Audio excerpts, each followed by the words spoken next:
pretty easy to love our kids, especially when they're making us Look good? look good. Yeah. Yeah, because that's kind of just beneath the surface. Right. We all want our kids to redeem Right. our own self-esteem a little bit.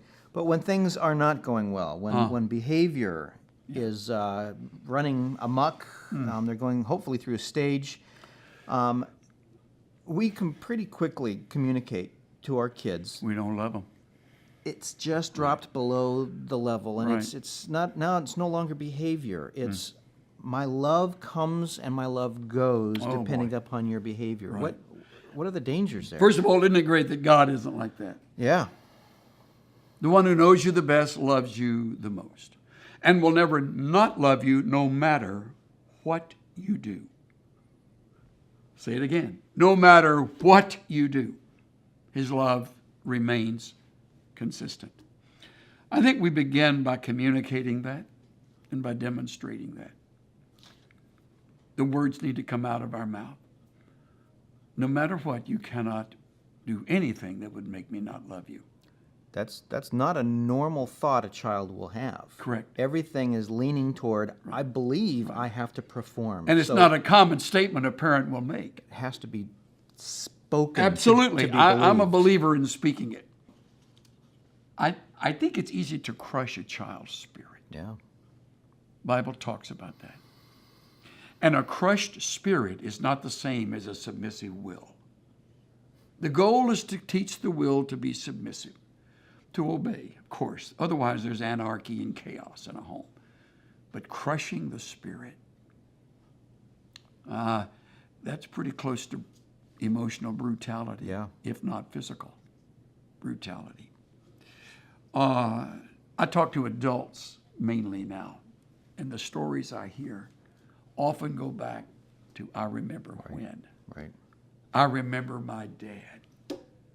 I remember my mother, who was a perfectionist. And I was not that neat a kid, but I, wasn't wild. But because it wasn't Yep. perfect, I mean, everything just right. There was a lot of rejection.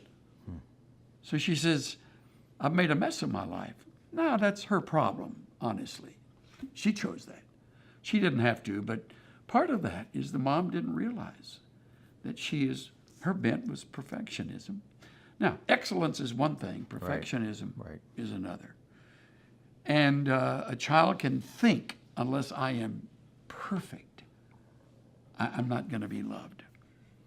That's devastating. And if you can't, but if you were perfect today, that's erased when the next day begins. Absolutely. So there's no carryover every day. Yeah. Yeah, and you know what happens then? They start hiding things. Yeah, because you can't be perfect. Well, no, you can't. And so you don't tell them things. Right. You keep secrets, and before long, you're not open. And then that builds into a resentment. And it's a funny thing how our minds work. This mother who really wants the best Right, they do. to come, they really want the best, but they don't realize that they're crushing this spirit, and finally crushed enough, it's like torture. So I often say to parents, lighten up. Lighten up. Learn to say, it's okay. My dad used to say a funny thing. He said, you know what?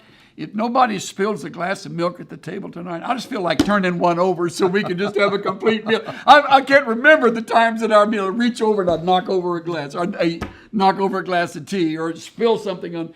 But it's amazing how seldom I knock over a glass of milk now. I've learned this is how you do it. But sometimes I still do. Sometimes I still make a mess of things.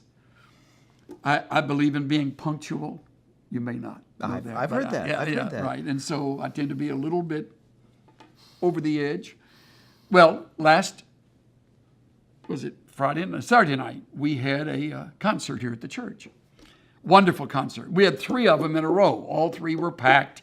And I so look forward to it. And I told Cynthia early on, we got to be ready by a little before 5. Starts at 5:30. We need to be there. And then, okay, she said, I got it. So halfway through the day, remember, we got to be, good old Chuck. So I called my kids. 3 of them were going to go with, 2 were going to go with us. And so he said, we'll meet you there. But one of them's going to ride with us. We'll all get there a little after 5. We'll have plenty of time. We'll mingle and meet, and we'll sit down and be ready for the concert.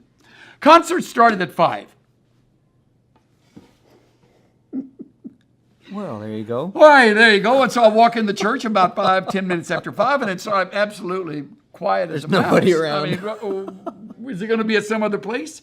And I peek in, and everybody is there, and they're waiting for the pastor and his wife to come so they can start. And here I am. Yeah. And here are my kids. Hey, Dad. 5:30, huh? 5:30. So I walk in. The first thing I do is, I apologize. Yeah. I want all of you to know I told my family, and they all applauded, they all laughed. And I've learned, of course, I'm an adult. I ought to be able to do that. But when you're a kid, you don't walk in a classroom late and scream out, I apologize. We had a flat, or we were late leaving, or my sister's sick and we couldn't get here. You just walk in, and a teacher that isn't careful can crush the spirit of a child just by giving her that look or giving him that response that says, well, if you were on time, it'd be a lot easier for all of us in this class. That kind of statement just, is a wipeout. Got to be careful that we understand the value of love and not let anything that happens alter the love part. It does alter how we train, because disobedience can't be tolerated. Right. But it doesn't mean that we don't. We often said to our kids, it's because we love you that we have to do this. Tell you a quick story. Colleen had done something wrong, done it wrong more than once, more than twice, and I finally said, that's it, time's up. We're going upstairs. We're going to your room. She said, Daddy, I'll never do it again, I promise. I said, come on upstairs. We're going to go upstairs. And we walk into her room, closed her. I never spanked them in front of the other kids. So I took her in her room. We were in her room. I said, honey, what you've got to know is that this hurts me as much as it hurts you to do this. And she said, oh, yeah, I got a great idea. She said, why don't you not do it and we'll both feel better? Is that a great line? It's hard having smart children. Right. Oh, I know. And so, you know what I did? I said, look, don't tell your mother. Act like I'm doing it. So we walk out, and everybody thinks she got her whipping. She didn't get her spanking at all. I'll never forget her saying, why don't you not do it and we'll both feel better? She knew she deserved some kind of discipline. As to whether I was going to do it right or not is questionable, but I think I would have. However, she talked me out of it. Why? Because I adore her.